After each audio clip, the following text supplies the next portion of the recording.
Cumprimento a todos os meus irmãos com a paz de Jesus. Seja bem-vindo ao estudo da lição do novo trimestre. Esta é a lição número 1, falando sobre o descanso em Cristo. Antes de começar, vamos orar. Pai querido que estás nos céus, na tua presença estamos.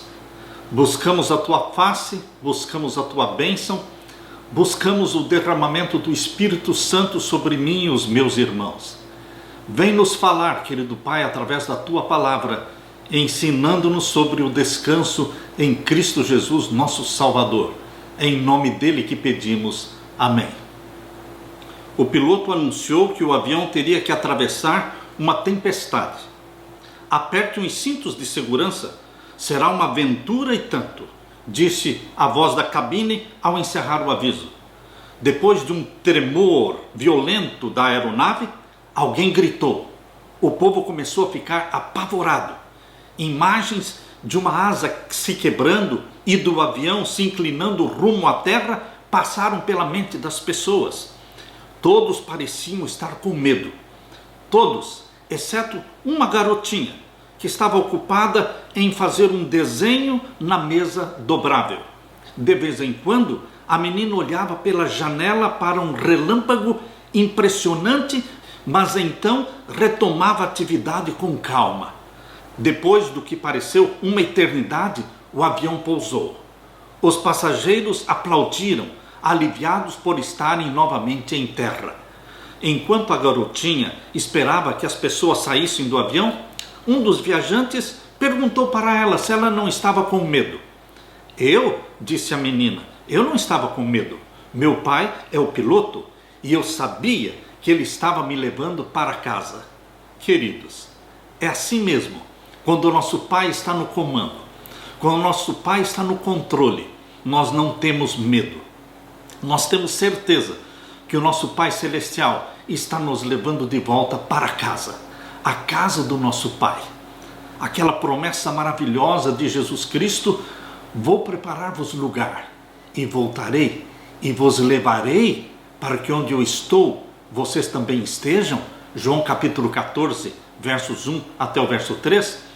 Ele voltará para nos levar para a casa do nosso Pai. Aleluia! Isso nos dá descanso, nos dá segurança, nos dá paz. A lição número 1 tem como título: Vivendo em uma sociedade que não para. Você já percebeu que nós estamos numa roda gigante? Ela está girando dia e noite, 24 horas, os 7 dias da semana. Este mundo está girando, as pessoas não param, as pessoas não têm tranquilidade. A inquietude, o medo do silêncio. As pessoas têm medo do silêncio, sentem-se desconfortáveis com o silêncio.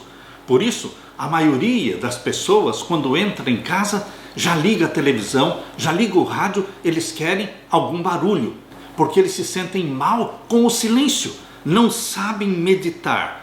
Eles precisam de sons o tempo todo. Há pessoas que acordam e passam o dia todo com fone de ouvido, sempre ouvindo alguma coisa.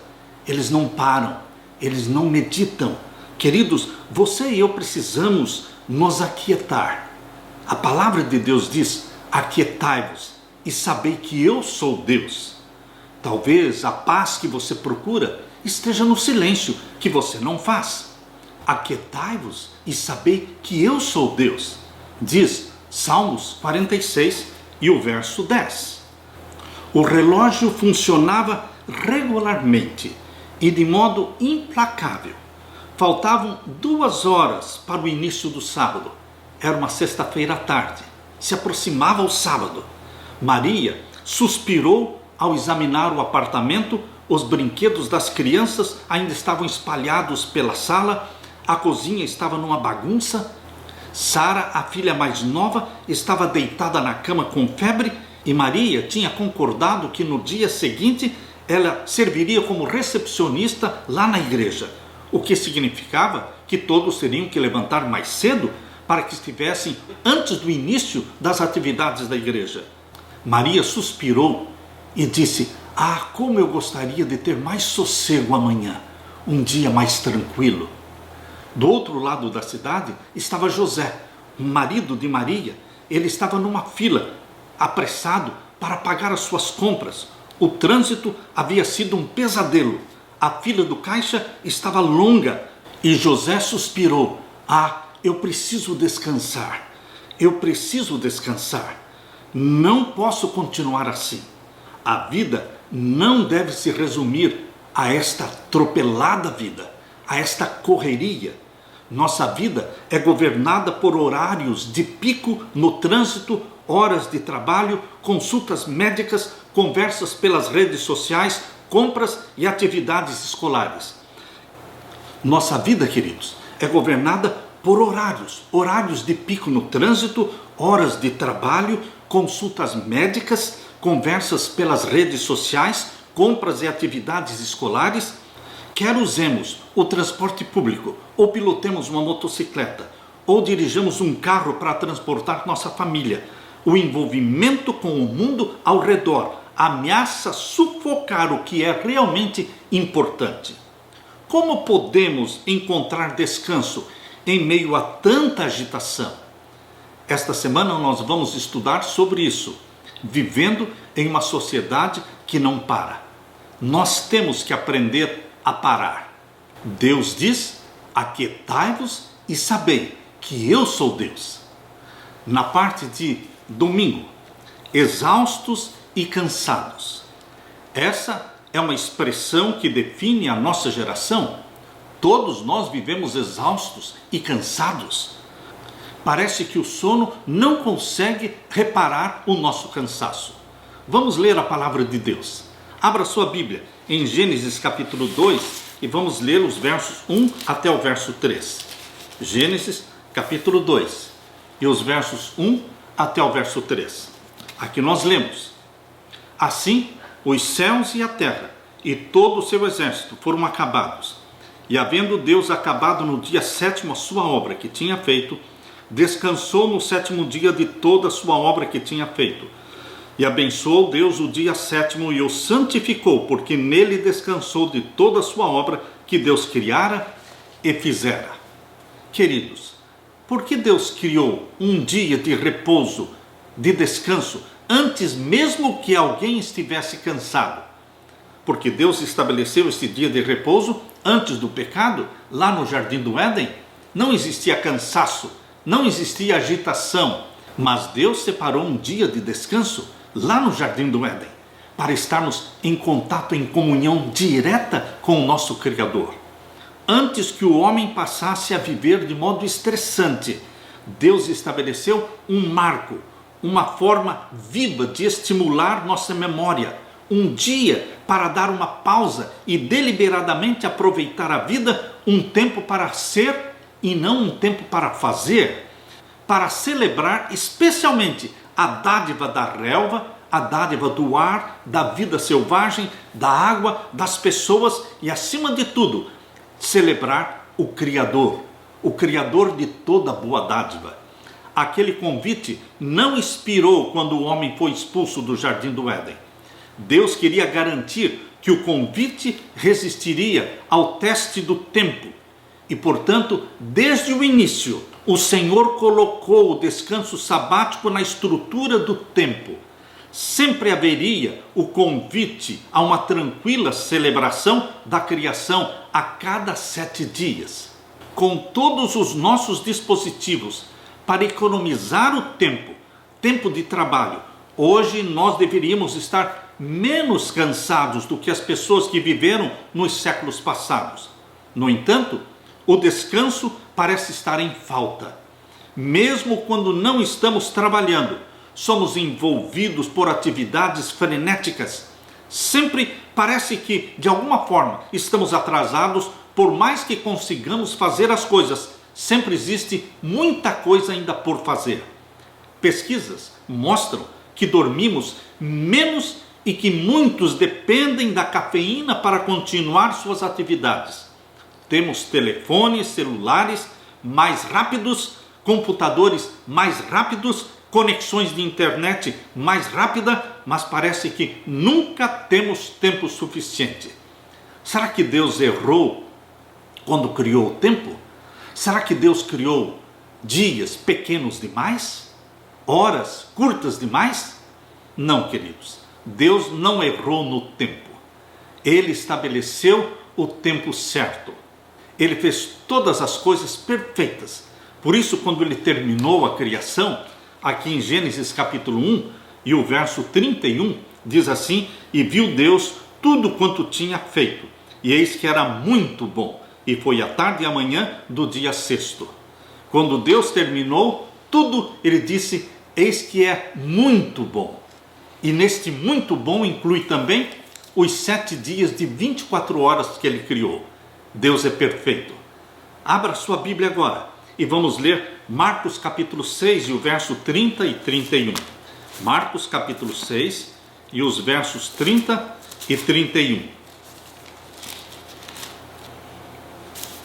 Aqui nós lemos.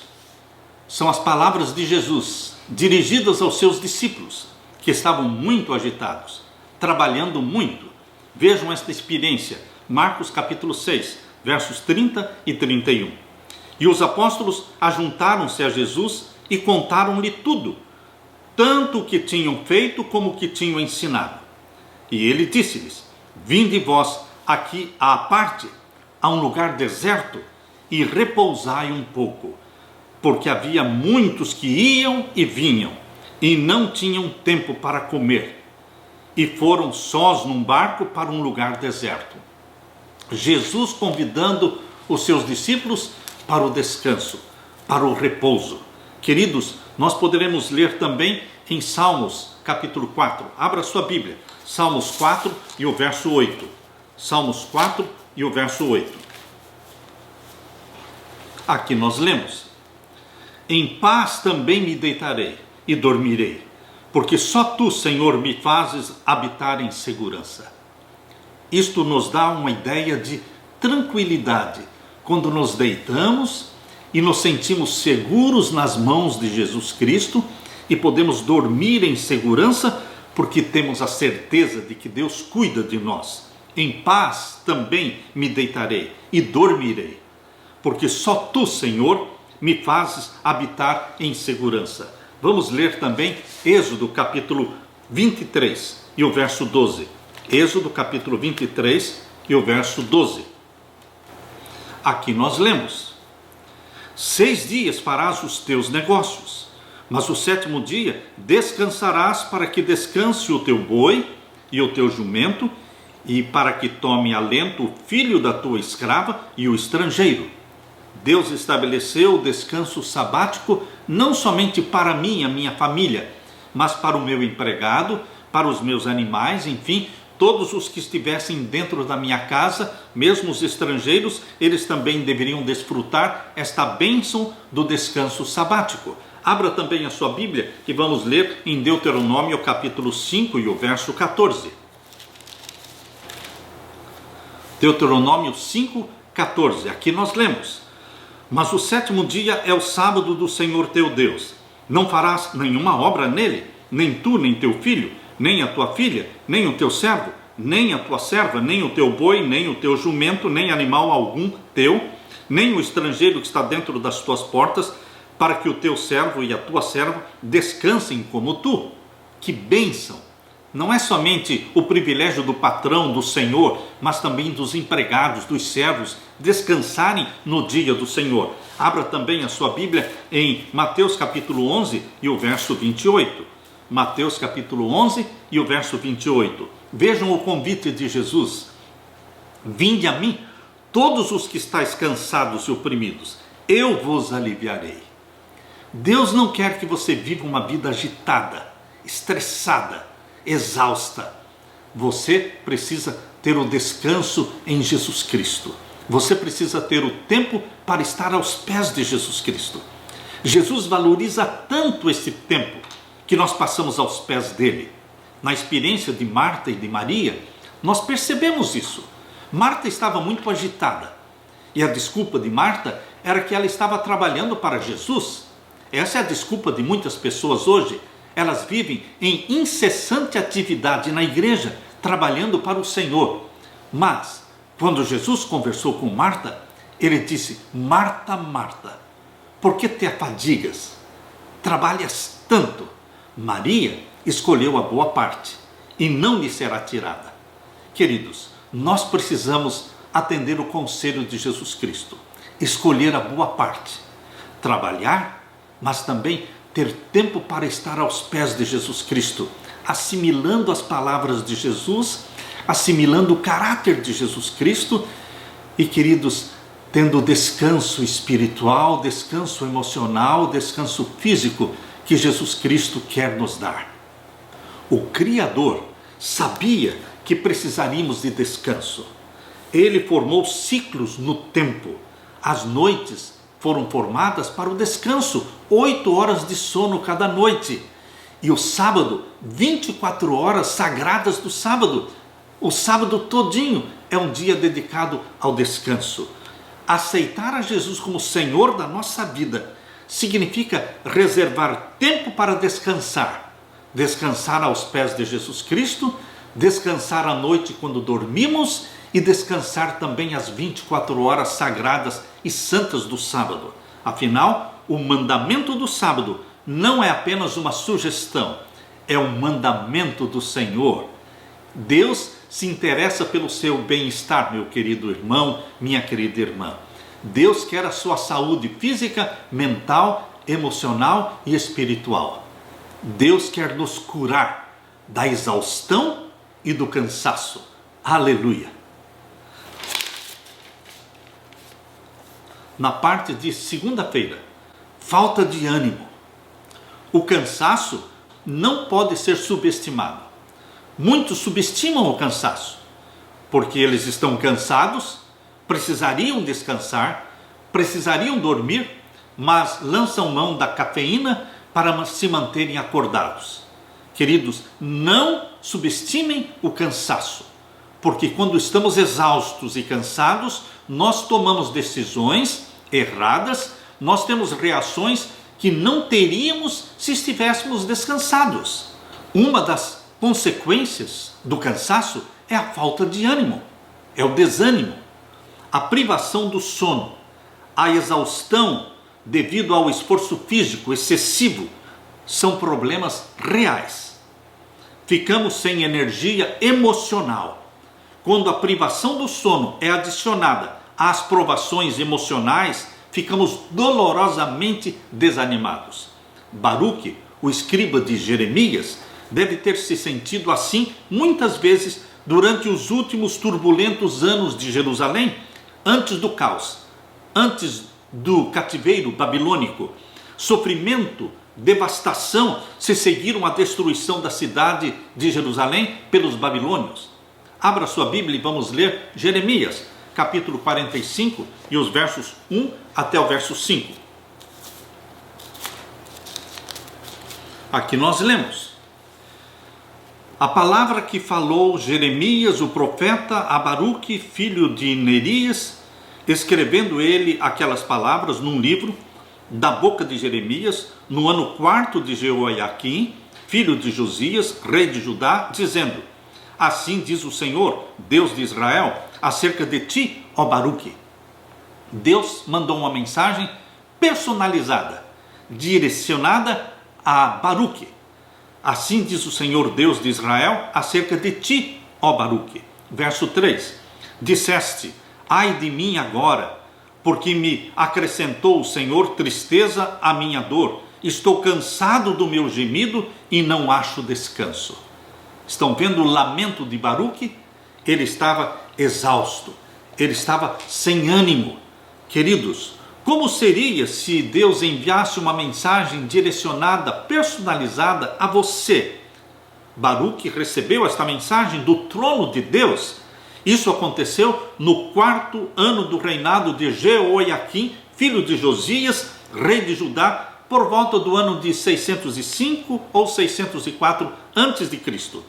Jeremias 45, verso 3, representa um bom resumo de como as pessoas se sentem quando estão cansadas. No contexto desse período, as queixas de Baruque não eram lamentos superficiais. Ele estava sofrendo de fato, era um sofrimento real. Ele e o profeta Jeremias e todo o povo, porque o povo foi levado cativo para a Babilônia? Queridos, eles tinham motivos para se sentir desanimados. Coisas ruins estavam acontecendo e outras piores ainda viriam. Agora eu convido você para ler Jeremias capítulo 45 e os versos 4 e 5. Jeremias capítulo 45 e os versos 4 e 5. Isto lhe dirás, esta foi a resposta de Deus para Baruque. Assim diz o Senhor: eis que o que edifiquei eu derrubo, e o que plantei eu arranco, e isso em toda esta terra. E procuras tu grandezas? Não as busques, porque eis que trarei mal sobre toda a carne, diz o Senhor.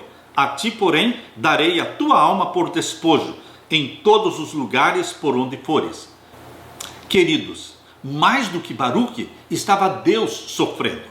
Deus estava sofrendo mais do que Baruque. Por quê? Porque Deus plantou Jerusalém. Deus edificou Jerusalém e permitiu que ela fosse destruída. Deus plantou Israel e agora estava arrancando Israel. Com dor no coração, Deus permitiu o cativeiro babilônico. Jerusalém foi destruída e os milhares foram levados cativos para a Babilônia do povo escolhido de Deus. Isso era sofrimento para Deus, mas Deus teve que permitir isso, porque o povo de Deus se afastou de Deus, apostatou-se.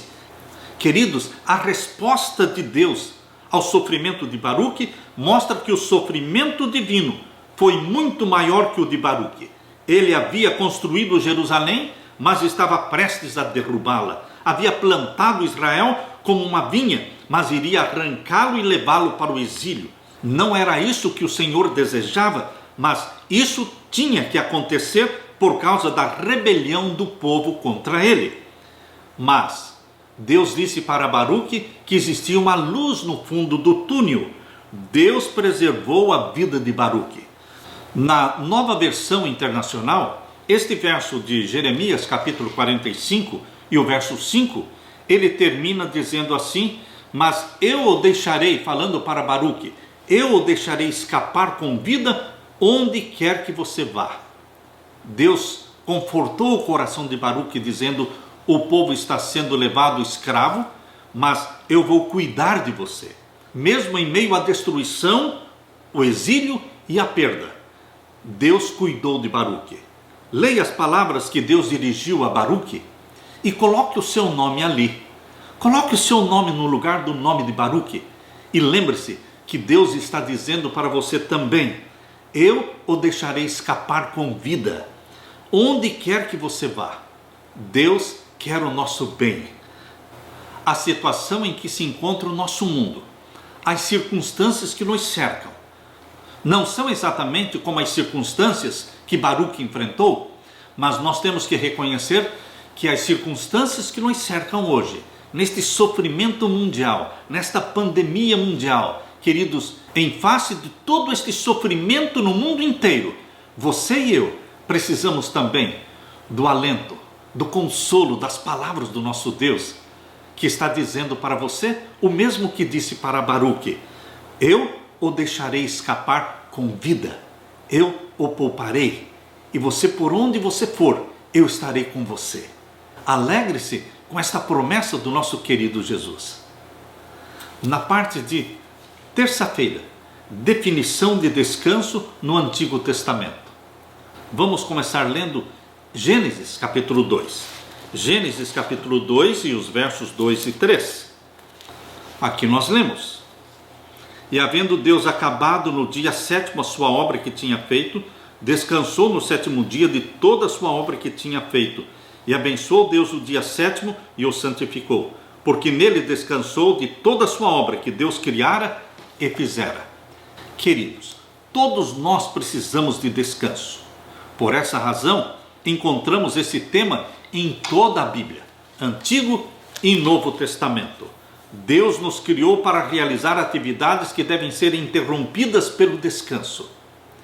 Eu me recordo que, uma vez conversando com um amigo que é médico ali no Texas, Dr. Mego, ele me contou que ele foi assistir a uma convenção médica. Nesta convenção existiam palestrantes, estavam mostrando para os médicos que ali estavam as últimas novidades. E no momento da refeição, o Dr. Mego foi se assentar junto com o palestrante. Fez questão de se assentar na mesma mesa e conversou com o palestrante perguntando o seguinte: você está apresentando para nós todas as novidades que vocês têm? Ou existe alguma coisa interessante, nova, que você não está apresentando? E o palestrante disse: sim, eu não estou apresentando tudo que nós descobrimos. E o Dr. Mego disse: você poderia me dizer, por exemplo, o que vocês descobriram de novidade e que você não vai apresentar? Ele disse: sim, eu posso dizer. Ele disse: nós descobrimos que o melhor reforço para o sistema imunológico do nosso corpo, o que mais ajuda o sistema imunológico, é quando nós estamos vindo de um trabalho incessante de 6 dias. 6 dias, trabalhando, e de repente, no 7º dia, nós damos uma parada brusca, radical, paramos com tudo. Esta parada radical, num processo de 6 dias de atividades, traz um grande reforço, uma grande ajuda para o sistema imunológico, fortalece o nosso sistema imunológico. O Dr. Mego perguntou: você é cristão? Ele disse: não, eu não sou cristão, eu sou ateu. E você já leu a Bíblia? Ele disse: não, eu nunca li a Bíblia. E o Dr. Mego disse: você sabia que na Bíblia, na palavra de Deus, fala que realmente para o nosso bem-estar precisa haver um descanso no 7º dia? Nós estamos vindo de um trabalho incessante de 6 dias e de repente, radicalmente e rapidamente, nós paramos com tudo. E então temos 24 horas de descanso, que é o 7º dia, que é o sábado. Queridos, aquilo que a ciência descobriu já estava revelado na palavra de Deus. O descanso de Deus no 7º dia é descrito aqui em Gênesis capítulo 2, versos 1 até o verso 3, e o verbo usado aqui é Shabat. Shabat é o verbo hebraico que quer dizer parar de trabalhar, descansar, tirar férias. A forma verbal do substantivo é sábado. Esse verbo é usado em Êxodo capítulo 5, verso 5, de forma causativa, e é traduzido como fazer alguém descansar do seu trabalho. O irado faraó acusou Moisés de querer que o povo descansasse das suas tarefas. É isso que está ali em Êxodo 5:5. A referência ao descanso de Deus no 7º dia, o sábado, no 4º mandamento, é expressa pela forma verbal hebraica nuak. Ali, em Êxodo capítulo 20, verso 11, está nuak. O verbo é traduzido como repousar. Outra forma verbal importante é shakat. Shakat quer dizer ficar em repouso, conceder alívio, ficar quieto. Essa forma é usada em Josué capítulo 11, verso 23, para descrever o descanso da terra após a guerra da conquista inicial de Josué. O termo parece indicar paz nos livros de Josué e de Juízes. Outro verbo hebraico que indica descanso é o verbo ragá. Nas advertências contra a desobediência, Deus disse a Israel que eles não teriam descanso no exílio, não teriam ragá no exílio. Isso está em Deuteronômio capítulo 28 e o verso 65. Estamos vendo, portanto, no Antigo Testamento, várias expressões e verbos usados para o descanso. Em Deuteronômio capítulo 31 e o verso 16, abra sua Bíblia. Deuteronômio capítulo 31 e o verso 16. Aqui nós lemos: E disse o Senhor a Moisés: Eis que dormirás com teus pais, e este povo se levantará e se prostituirá, indo após os deuses dos estranhos da terra, para o meio dos quais vai, e me deixará e anulará o meu concerto que tenho feito com ele. Deus estava dizendo que depois da morte de Moisés, o povo se apostataria, se prostituiria adorando outros deuses pagãos. Mas que Moisés, diz Deus aqui, eis que dormirás com os teus pais. Nós lemos também no 2º livro de Samuel, o segundo livro de Samuel, capítulo 7 e o verso 12. Aqui nós lemos: quando teus dias forem completos e vieres a dormir com os teus pais, então farei levantar depois de ti a tua semente que sair das tuas entranhas e estabelecerei o seu reino. Aqui Deus está falando com Davi. Nestes dois versos que nós lemos, Deuteronômio 31, 16 e 2 Samuel capítulo 7, verso 12, esses versos usam a expressão idiomática hebraica do verbo shakab. Shakab significa literalmente deitar-se e dormir. Na aliança com Davi, Deus prometeu ao rei: quando os seus dias se completarem e você descansar com os seus pais, então farei surgir depois de você o seu descendente. 2 Samuel 7,12.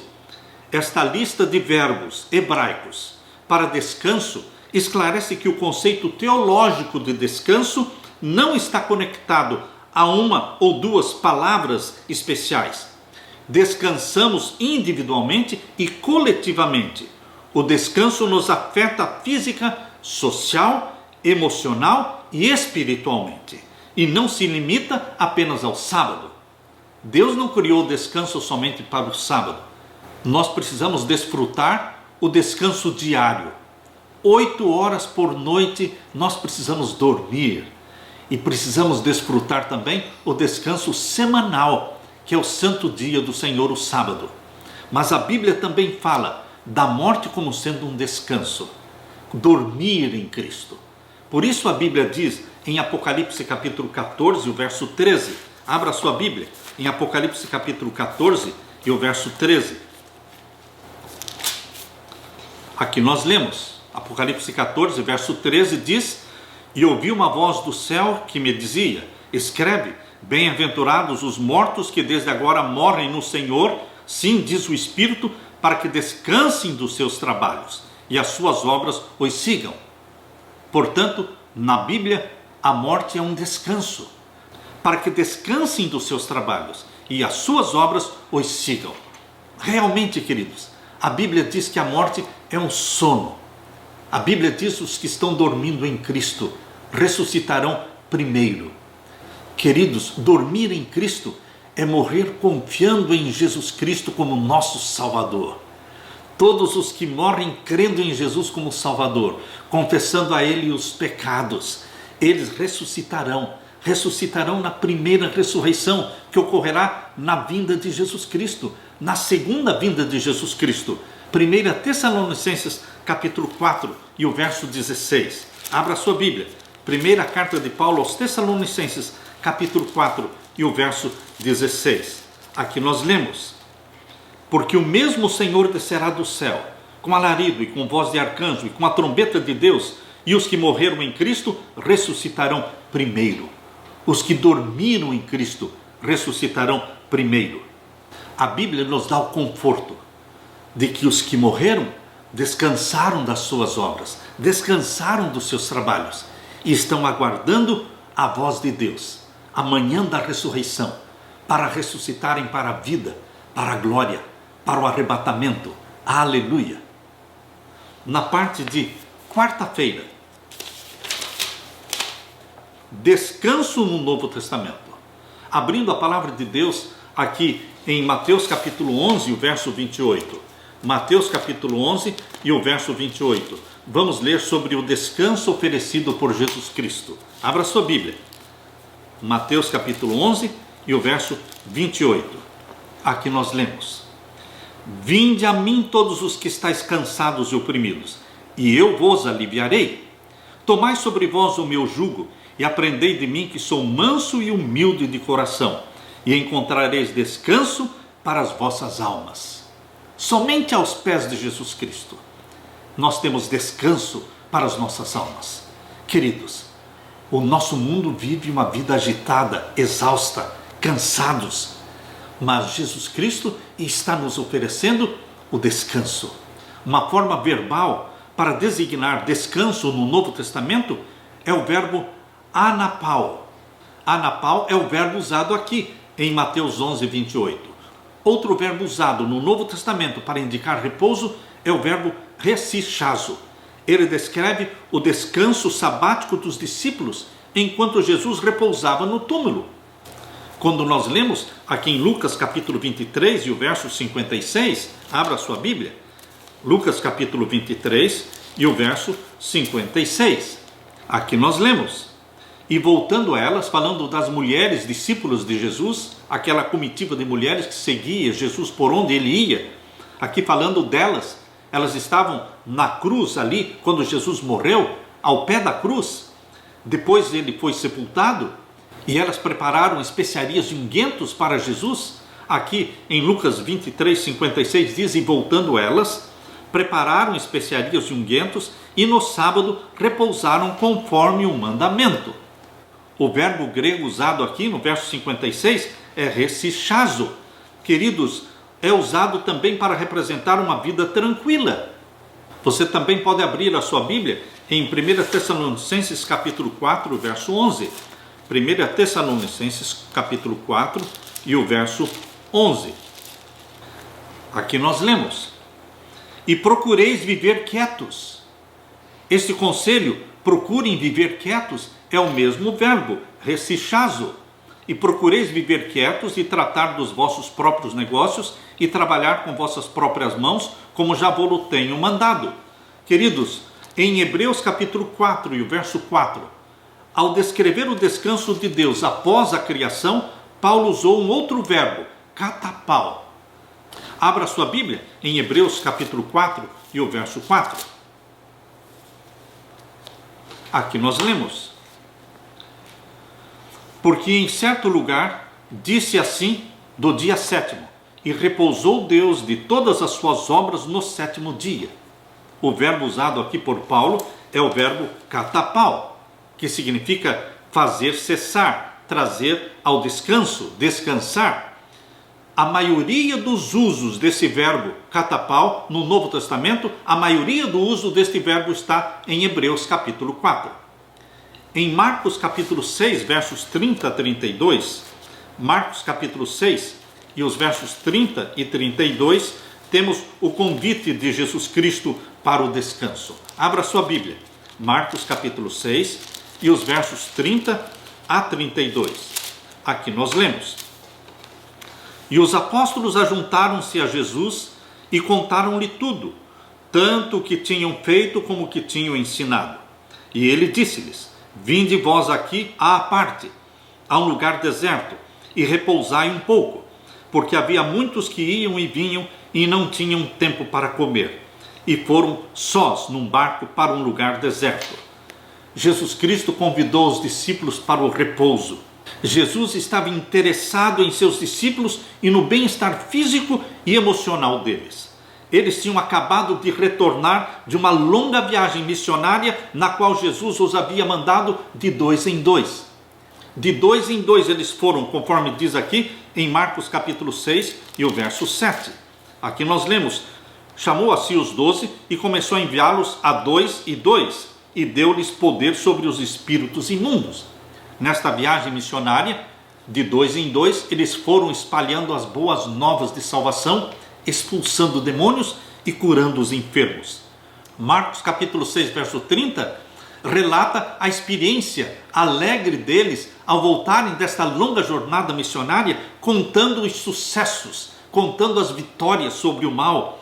E Cristo então interrompeu tudo, convocando-os primeiramente para descansarem.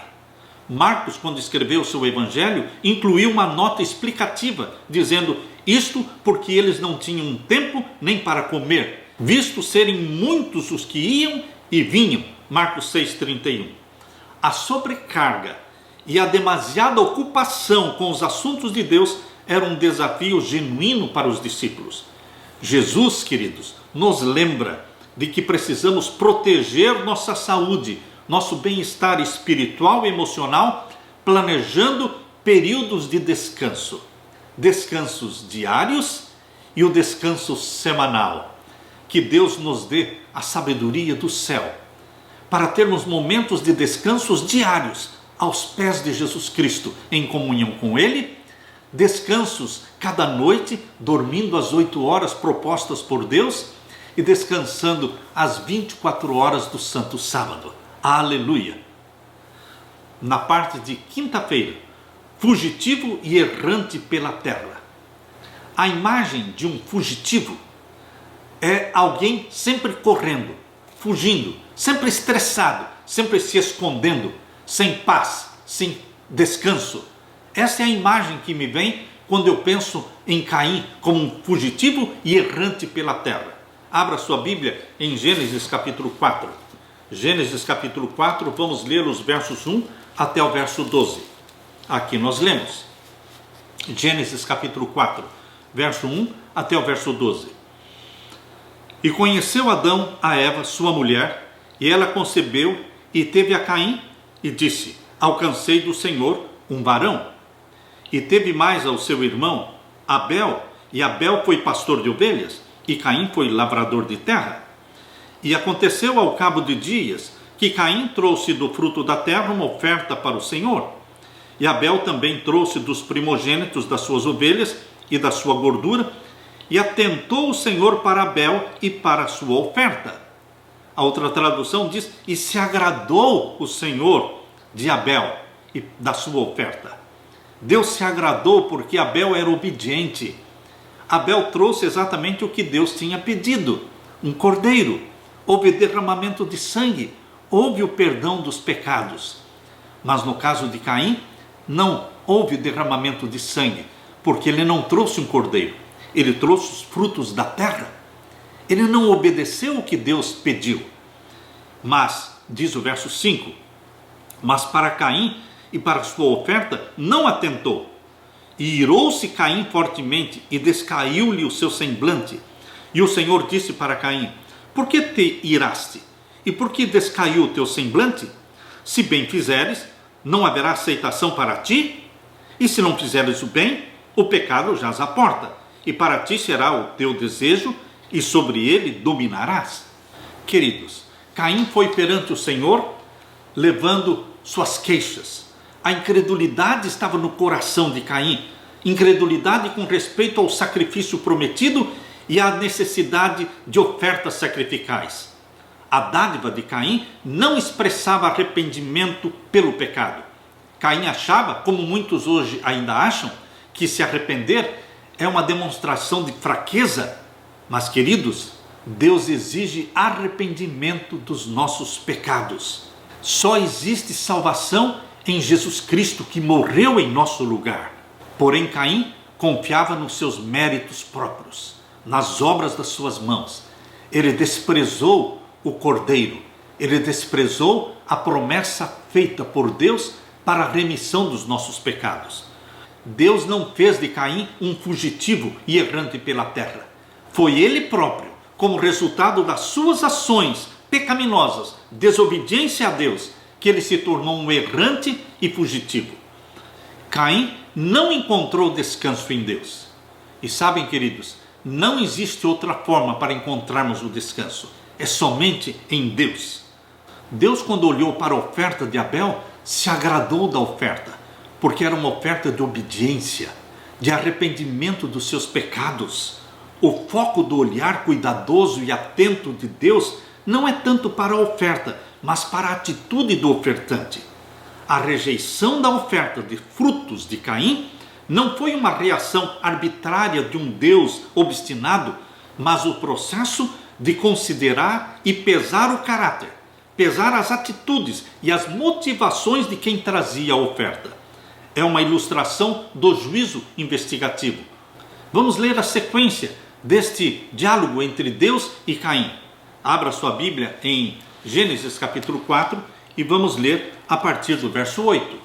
Aqui nós lemos: e falou Caim com seu irmão Abel, e sucedeu que, estando eles no campo, se levantou Caim contra o seu irmão Abel e o matou. E disse o Senhor a Caim: onde está Abel, teu irmão? E ele disse: não sei, sou eu guardador do meu irmão? E disse Deus: que fizeste? A voz do sangue do teu irmão clama a mim desde a terra. E agora maldito és tu desde a terra, que abriu a sua boca para receber da tua mão o sangue do teu irmão. Quando lavrares a terra, não te dará mais a sua força, fugitivo e vagabundo serás na terra. Então disse Caim ao Senhor: é maior a minha maldade que a que possa ser perdoada. Eis que hoje me lanças da face da terra, e da tua face me esconderei, e serei fugitivo e vagabundo na terra, e será que todo aquele que me achar me matará? Quando você lê o relato de Gênesis capítulo 4, você percebe que não havia arrependimento em Caim. Em nenhum momento ele pediu perdão por ter assassinado seu próprio irmão Abel. Não havia arrependimento. O que ele disse foi: maior é a minha maldade que a que possa ser perdoada. Ele não confiou no perdão de Deus. A vida de um fugitivo é uma vida perturbada, sem descanso, sem paz. E assim foi a vida de Caim. Quando tentamos fugir da presença de Deus, ficamos inquietos. Tentamos preencher o anseio pela graça divina com coisas, relacionamentos ou com uma vida excessivamente ocupada. Porém, queridos, nada disso pode preencher o vazio que existe na alma humana pela ausência de Deus. Caim começou a construir uma dinastia e construir uma cidade. A Bíblia diz que ele começou a construir cidades. Nunca foi plano de Deus que vivêssemos em grandes cidades. Aqui diz em Gênesis capítulo 4 e o verso 17: e conheceu Caim a sua mulher, e ela concebeu e teve a Enoque. E ele edificou uma cidade e chamou o nome da cidade pelo nome do seu filho, Enoque. Queridos, nós não sabemos o nome da esposa de Caim, mas nós sabemos que ele se casou com a sua própria irmã. Assim era naquele tempo, eles se casavam entre irmãos. A Bíblia menciona que Adão e Eva tiveram filhos e filhas. Não menciona o nome das filhas, mas eles tiveram filhos e filhas. Abra sua Bíblia em Gênesis capítulo 5 e vamos ler aqui Gênesis capítulo 5 e o verso 4 e 5. E foram os dias de Adão, depois que gerou Sete, 800 anos, e gerou filhos e filhas. E foram todos os dias que Adão viveu, 930 anos, e morreu. A Bíblia deixa claro que ele gerou filhos e filhas. Embora a Bíblia não fale o nome de nenhuma das filhas, mas certamente Caim se casou com uma das suas irmãs. Lembrem-se que Abraão era casado com a sua própria irmã, Sara, era irmã por parte de pai. Porém, no tempo em que Deus conversou com Moisés, no tempo em que Moisés viveu e que ele escreveu os 5 primeiros livros da Bíblia, ali Deus mandou proibir o casamento entre irmãos. A bênção da paz, a bênção do descanso físico, emocional e espiritual só é possível perto de Deus, em comunhão com Deus. Deus ainda hoje tem uma bênção especial para aqueles que se lembram de separar um tempo especial cada manhã, antes do sol nascer, para estar aos pés de Jesus Cristo, estudando a palavra de Deus, orando, meditando na palavra de Deus e pedindo a bênção do Espírito Santo. Queridos, Deus tem uma bênção especial para aqueles que começam o dia com Deus e terminam o dia com Deus. Para estes, o dia inteiro está abençoado por Deus. Eu quero ler para vocês uma história, uma experiência linda que aconteceu ali no Ceará, sobre o descanso no sábado. A família dessa história vivia no Ceará e eles dependiam da pesca diariamente para a sobrevivência. A pesca era feita em grandes alçapões construídos de bambu. Quando a maré subia, os peixes entravam no alçapão e ficavam ali presos. Naquela comunidade existiam 14 alçapões para as 14 famílias que viviam ali. Um dia, os membros de uma dessas 14 famílias, eles decidiram ser batizados na igreja adventista do sétimo dia. Logo após o batismo, aconteceu algo surpreendente. Nenhum peixe entrou no alçapão. Foi uma semana angustiante para eles, com o alçapão vazio e a renda da família comprometida. Um mês se passou, um mês, e nada de peixes. A dívida no armazém estava só subindo, só aumentando. Os vizinhos culparam a guarda do sábado. Eles diziam: é porque vocês guardam o sábado por isso não estão pegando peixe nenhum. Desistam de guardar o sábado e vocês voltarão a apanhar peixes. Mas aquela família tinha tomado uma decisão firme ao lado de Jesus e pela obediência aos mandamentos de Jesus, e eles disseram: não negaremos o nosso Jesus. Responderam eles: preferimos morrer a desobedecer a Deus. As orações se tornaram constantes naquela família. Logo depois de uma dessas orações, aconteceu um milagre. Numa quinta-feira à noite, um peixe de 100 quilos entrou no alçapão, ficou preso ali. Movidos pela gratidão, os pescadores se ajoelharam na praia e agradeceram a bênção recebida. Na sexta-feira, pela manhã, havia mais 3 grandes peixes dentro do alçapão. Ao pôr do sol daquela sexta-feira, havia mais 6 peixes dentro do alçapão.